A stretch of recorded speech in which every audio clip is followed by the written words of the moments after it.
Hi again, everybody. This is Rick Burton from Syracuse University, and this is our massive open online course. We've been talking about the subject is sports, and one of the topics that I don't think gets enough attention is the role that women play in sports and the opportunities that we see coming in the future associated with women in sports. So if you haven't thought about it before, I think this is going to be a great class for you. And I think there's a tendency, and it's really almost a sexist tendency for most people to talk about male-based sports. They tend to be the largest leagues, the English Premier League in England with football, and the National Football League in the United States, or the National Basketball Association. But in reality, women in sports is a huge concept and a great opportunity for not just advertisers and sponsors, but really for businesses that want to associate with 50% of the world's population. So here's a context point, kind of as a jumping off for us, that I found really interesting. This took place a couple of years ago. I read about it in 2011.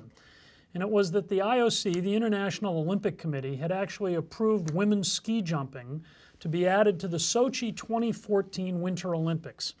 Now, depending on when you're watching this, but assuming that it's sometime between now and Sochi in 2014, you'll know that those Winter Olympics are going to take place in the Black Sea region of Russia, and that they're going to be probably, arguably, the most expensive Winter Olympics or Summer Olympics that have ever been staged. Massive sporting event. But here we were in 2011, and the IOC was only then announcing that they were going to add a category of sport, women's ski jumping, that was actually going to bring women into equality with men.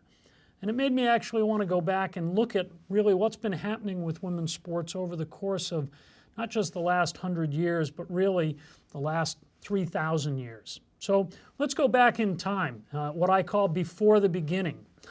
Many of you will know that the ancient Olympic Games, which were staged in Olympia, that's in Greece, date back roughly, arguably, probably specifically, to 776 BC. So 800 years before the modern era begins, let's call it at zero.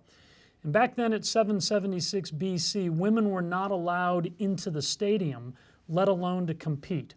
So we had a very male-based society at that time, and women were not allowed to participate in sports. Interestingly enough now, if you shoot forward more than 2,500 years to the birthplace of the modern Olympics in 1896, women were still again not allowed to compete in what we now call the modern Olympics. So no women in the ancient games and no women at the birth of the modern Olympics. But obviously, as you know, today women in sports is a massive part of the sports world and a significant business opportunity for everyone who's involved with sport. And we say significant because we shouldn't be thinking about just men as athletes and men as spectators. We should be thinking about humans as athletes and humans as spectators. And women are such a key part of our human experience. So women of the late 19th century, to give you a little bit of historical background, were generally, and it may depend on what country you're in that you're watching this from, but certainly in a lot of the Western countries of the world, women were shielded from activities that were thought to inhibit or jeopardize what many felt were a woman's primary function, which was to reproduce. Now, some of you right away may be offended that I might even be saying that, and I don't wish to get into the politics of your own specific country or your beliefs. All I'm trying to say is historically, women were not really allowed to participate in a lot of sporting activities in a number of countries around the world because it was felt by the people who may have had the most influence that it could potentially inhibit a woman's ability to bear children. Competitive sport was very much thought to interfere with a woman's reproductive system and was therefore too dangerous for widespread participation. However, now as we go into the late 1800s, around the late 1870s, one of the first examples we see of women in professional sport were women race walkers. These were women who could walk incredibly long distances and would do them more or less against the clock, essentially proving that they could walk a particular distance in a set amount of time. And there were some women who actually started to make some handsome sums of money by being professional race walkers. 1896, Frenchman Baron Pierre de Coubertin will actually launch the modern Olympic Games. And the first Games will be staged in Athens, again, 1896. And he's going to design a sporting concept where women are not going to be allowed to compete.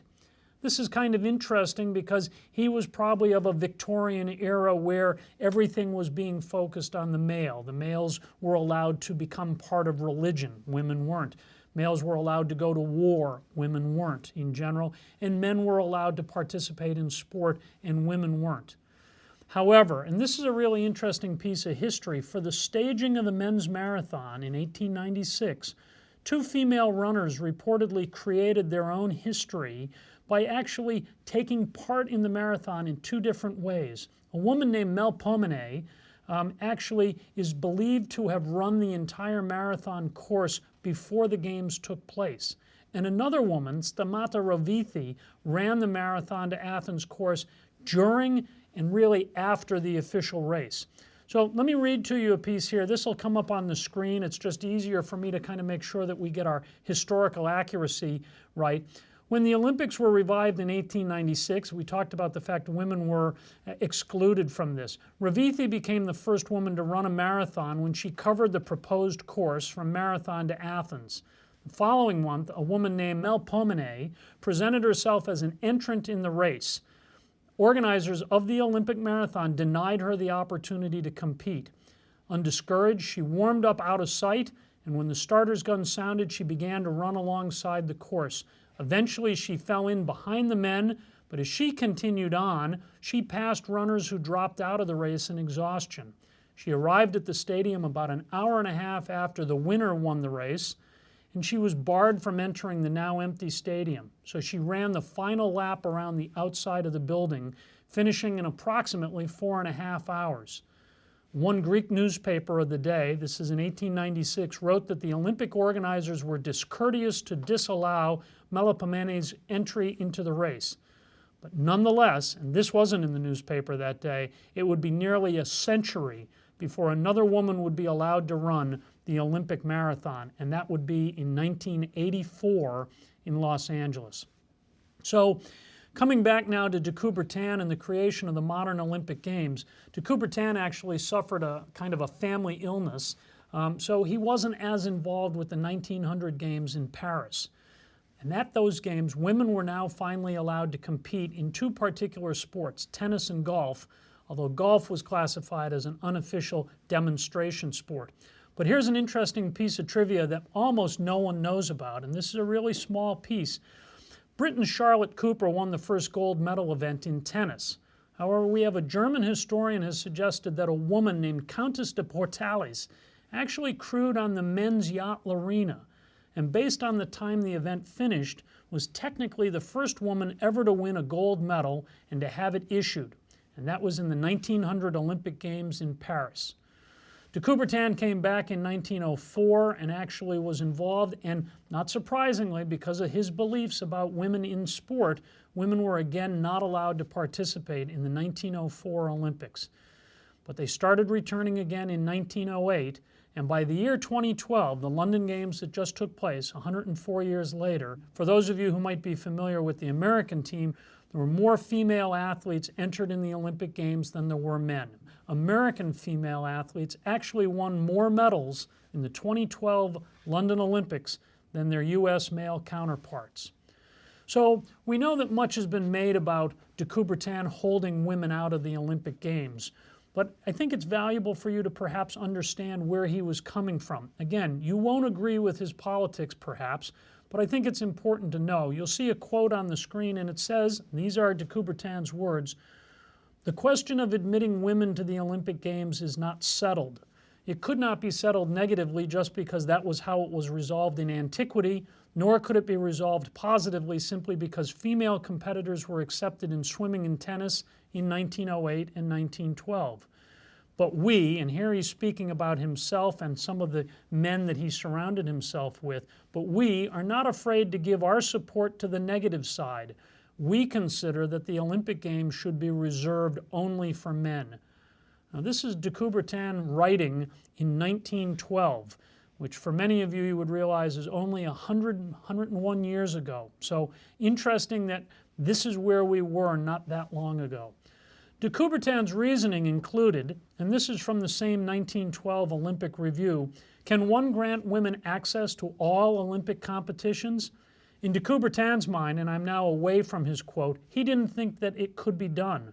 But of course we know that that's just happened in the very last sporting event with the ski jumping. Can one grant women access to all Olympic competitions? No. Then why allow them access to only a few and forbid them access to others? There are not only women tennis players and swimmers, there are also women fencers, horse riders, and in America there have been women rowers. Tomorrow there will probably be women runners or even women football players. If such sports are played by women, would they constitute a proper spectacle to offer the audience that an Olympiad brings together? We do not think this may be claimed to be so. In my opinion, de Coubertin could not have been more wrong. And of course we know that because women now play every sport there is imaginable. They wrestle, they're involved with auto racing, and as we've talked, they're involved with ski jumping.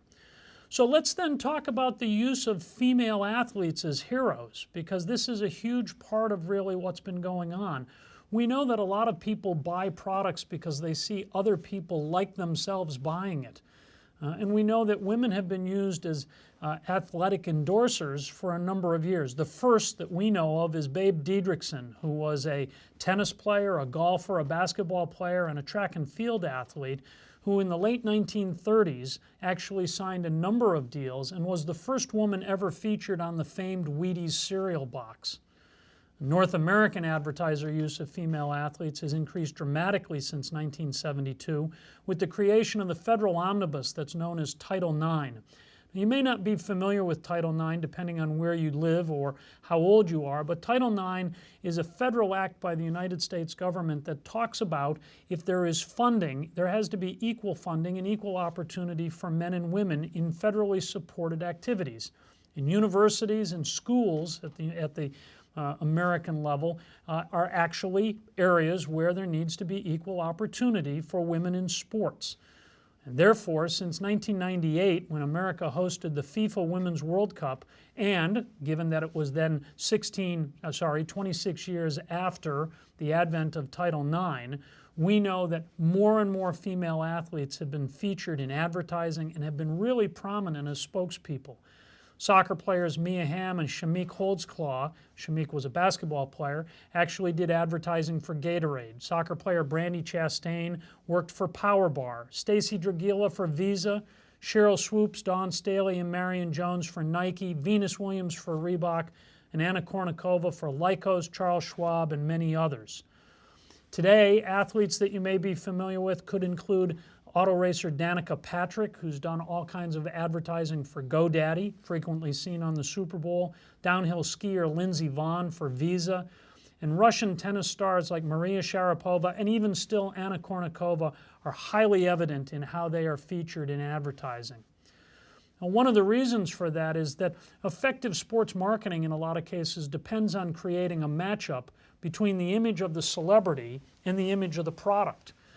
And social adaptation theory, which I won't go into for this class, but has a discussion that actually implies that information is processed in fundamentally the same way for purchase decisions that we make that are both high or low in involvement information. Let me try and put some context on that. If I go to buy a car, I may need to really think about a number of things that are involved with the car. How fast it goes, the safety equipment that is involved with the car, how quickly it can brake in an emergency. There are a lot of issues that may go into me thinking about whether or not I want to buy a particular type of car. A low involvement situation, though, could involve maybe me wanting to just buy a cold soda. I may not think about anything other than I'm thirsty and I'm going to buy the soda right now to quench my thirst. In high and low involvement situations, in a lot of occasions, who also uses the product may influence the way in which I get to my decision.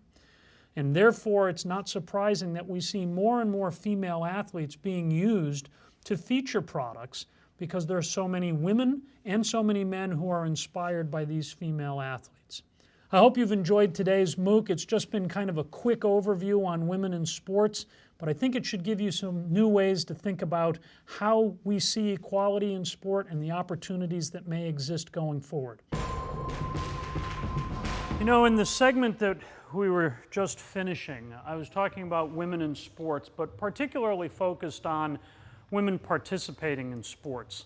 A completely different place for us to think about women in sports is as administrators or executives in the sports world. Now, in this moment, I'm standing in the Carmelo Anthony Center at Syracuse University, which is down at our sport administration facilities, what's called our athletic department. And there are a number of women who work in the athletic department at Syracuse University and at athletic departments all over the country. And what I want to take the next few minutes to talk about is the fact that increasingly in the sports industry, which for so long has been dominated by men, there's a real hue and cry to bring women into positions of authority and positions of responsibility in our industry. And I'm all for it. And I say that not just as the father of daughters, but also as someone who believes that the more diversity we see in the workplace, the better. So the fact that sport had traditionally been dominated by men doesn't make it right.